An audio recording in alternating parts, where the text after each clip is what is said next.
Hello दोस्तों, welcome to Rahul edu ज्ञान। और आज मैं आपको एक कहानी बताने जा रही हूँ। एक रमेश नाम का बच्चा था। जब वह छोटा था तब वह अपने माँ और पिता के साथ मेले में गया था।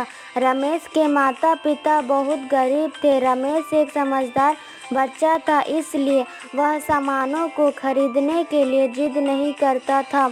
रमेश का मानना था कि सभी सामानों से सबसे प्यारा उसकी माँ का प्यार है। रमेश की माँ समझ जाती थी कि रमेश को मेरे से कुछ सामान खरीदना है, तो कुछ जमा पैसे से उसे खरीद लेती थी, जिससे रमेश बहुत खुश हो जाता था।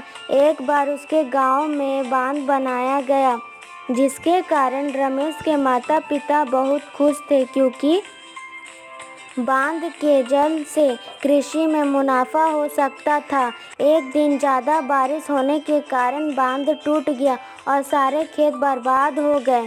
कई लोग बह गए, उसमें रमेश भी था। जब यह बात उसके माता पिता को पता चली तो वह दोनों के दुख की कोई सीमा न रही। सबको लगता था कि रमेश बह के मर गया, परंतु उसकी माँ का यह विश्वास था कि रमेश वापस आ जाएगा।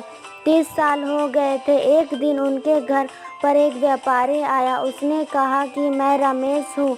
उसकी माँ ने तुरंत उसे गले से लगा लिया और उसके माँ पिताजी ने पूछा कि तुम 30 सालों से कहाँ थे।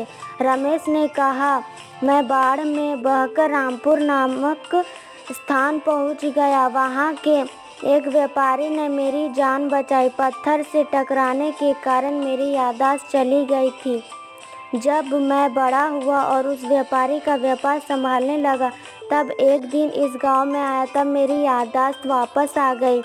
मैं आपके पास चला आया, तब से सब खुशी खुशी अपना जीवन बिताने लगे। इस कहानी से हमें यह सीख मिलती कि जिस तरह माँ बाप आपकी ज़रूरतों को पूरा करते हैं, इसी तरह आपको भी बड़ा होकर अपनी माँ और बाप का सहारा बनना चाहिए। इसी तरह अमेजिंग स्टोरी के लिए हमारे चैनल को लाइक, सब्सक्राइब और शेयर ज़रूर करें।